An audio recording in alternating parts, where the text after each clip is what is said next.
বহু বছর আগে থেকে ভোটার হয়েছি, আগে অনেক ভোট দিয়েছি। পাস্ট কিছু বছর তো আপনারা সবাই জানেন কি অবস্থা ছিল। তো এইবার ভোটটা শান্তিপূর্ণ এবং আশা করছি ইনশাল্লাহ ইনশাল্লাহ সুষ্ঠু হয়। যারা সত্যিকারের জনগণ চাইবে তারাই যেন জিতে আসে এবং আমাদের দেশটা যেন সুন্দরভাবে চলে। আমার অনেক বয়স হয়ে গেছে, এখন আমার চাওয়া যে আমাদের দেশে শান্তি থাকুক, মঙ্গল হোক। আর আমি কষ্ট করে হলো এসেছি, একটু দেরি করে এসেছি যাতে ভিড় কম থাকে। হ্যাঁ, আর আপনাদের সবাইকে অনেক ধন্যবাদ, এরা সবাই আমাকে খুব সাহায্য করেছে। অনেক অনেক ধন্যবাদ। পছন্দের প্রার্থীর কাছে তো ওই যে বললাম, সততার সাথে দুর্নীতিমুক্ত সুন্দর বাংলাদেশ হবে। আমার নেক্সট প্রজন্ম যারা, তারপরের প্রজন্ম যারা, তারা যেন সুন্দর একটা দেশে বসবাস করে, মারামারি, হানাহানি, দুর্নীতি এই সমস্ত যেন না থাকে। সত্যিকারের সত্যিকারের একটা ভালো দেশ হয় আমাদের।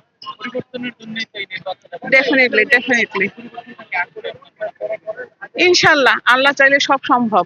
এবং যারা দেখেছি, মোটামুটি তো মনে হচ্ছে যে আহ, হারুক জিতুক হয়তো নিশ্চয়ই তারা সেভাবে ওটাকে খুব মানে সুন্দরভাবে নিতে পারবে এবং একসাথে সবাই মিলে কাজ করতে পারবে, এটাই আশা করি ইনশাল্লাহ।